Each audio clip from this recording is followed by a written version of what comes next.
Okay, so the final category for this talk is going to be sort of underexplored research opportunities.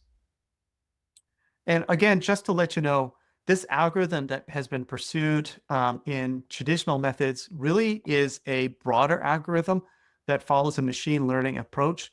And so there's no reason why we can't expand the possibility of feature extractions and also the type of algorithms that are out there, sort of a case like similar to some of the machine learning approaches that are out there. And so this was a publication that was published in 2021. And what they did was actually took a number of available feature extractions, not just the ZCM, PIM, and TAT, but almost like 30 plus possibilities here. And they used both acceleration as well as gyroscopic information. And some examples here are like skewness, kurtosis, mean, or variance. And so you could do a combination of these things. And you could also use each of multiple of these things and then apply different algorithms to each of these feature extractions so that you get multiple possibilities. And you could see here that the choice of your features does matter. And so you can see these are the features on the horizontal axis. The J is a marker of how useful or informative this data is. So it's basically sensitivity plus specificity minus 1.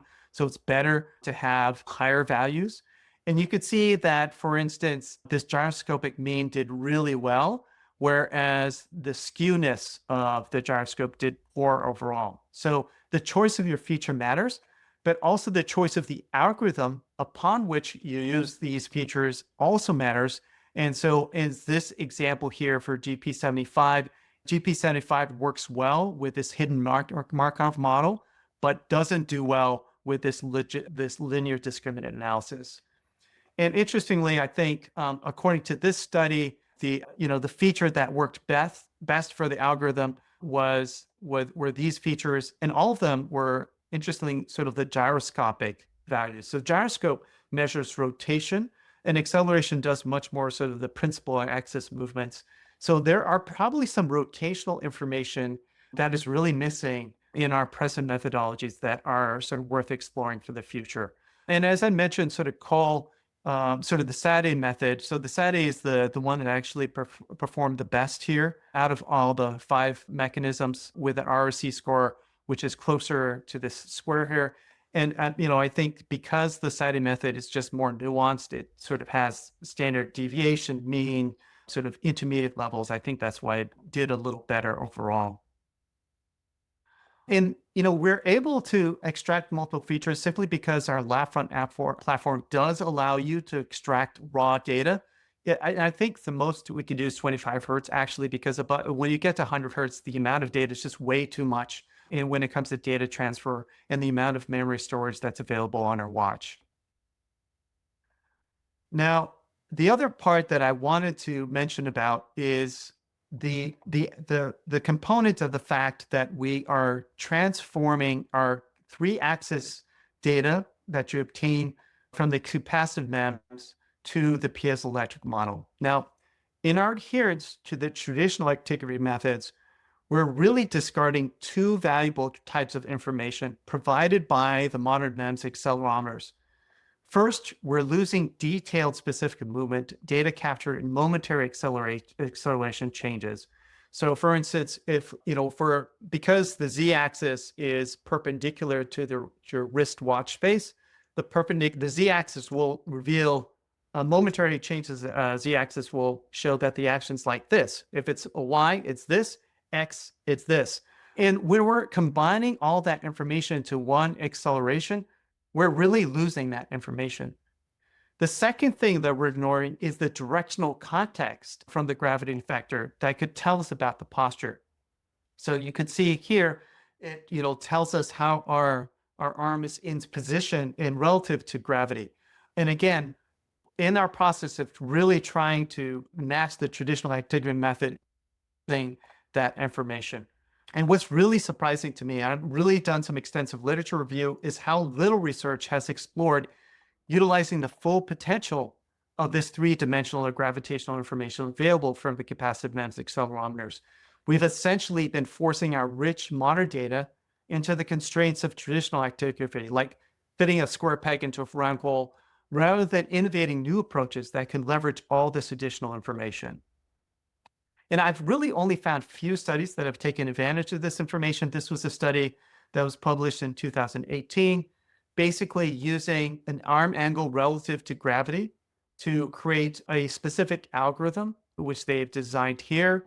And, I think according to this heuristic algorithm, which is denoted by blue, did a better job when it compared to sort of the sleep diary. It had more of a Gaussian distribution, whereas the traditional methods, as mentioned before, it sort of miscalculates the times that are sort of quiet wakefulness when there's still wakefulness is misinterpreted as sleep. So, I think this algorithm, which it considers sort of the gravity or the posture movement, actually did a better job. And also you could see that the mean absolute error was better overall using this type of information compared to the traditional activity methods. There's another study that also sort of used a different approach. This study actually used a device that had an IMU, or inertial motion units, in both the hand and the forearm, and that they could use information about the relative positioning of the hand relative to the forearm to determine the types of postures, the poses that the child is taking during sleep. And again, this all incorporates the rich 3-axis data that you get on the accelerometers that are missing in our traditional actigraphy approach. The other thing that we're missing when we're applying our sort of standard traditional actigraphy methods is a loss of temporal information. What we do is we basically take each epoch, and then we're basically shrinking it down, and we're just literally obtaining a sum of our feature extraction that we're focused on, whether it's zero crossing, TAT, or energy level. And the order in which the acceleration happens, like the temporal information itself, is lost. And there are various ways that you could capture temporal information. One of that is actually obtaining spectral frequency, or applying sort of like something like a Fourier transform or a wavelet transform to the actual acceleration data, and to get sort of something what's called here like a frequency time window here. And you could see the type of frequencies that are sort of brightest at each time point. And when you incorporate this spectral information compared to just standard low resolution acceleration, or using typical features that you use in traditional actigraphy, you find that the traditional approach doesn't do as well in multiple data sets that they approach here. I think TBI was a sort of traumatic brain injury data sets. This was a healthy data set. But you could see that when the temporal information is incorporated here, it does better overall. And so we are losing temporal information when we're taking a actigraphy approach. And so that's kind of the things that I think are missing components in our present approach to sleep research. We are, again, open to collaboration. We are trying to enable these tools, including sort of raw data acceleration, so that we can really move the boundary forward towards exploring new algorithms and things that haven't been explored before, so that we could really improve our assessment of sleep in time.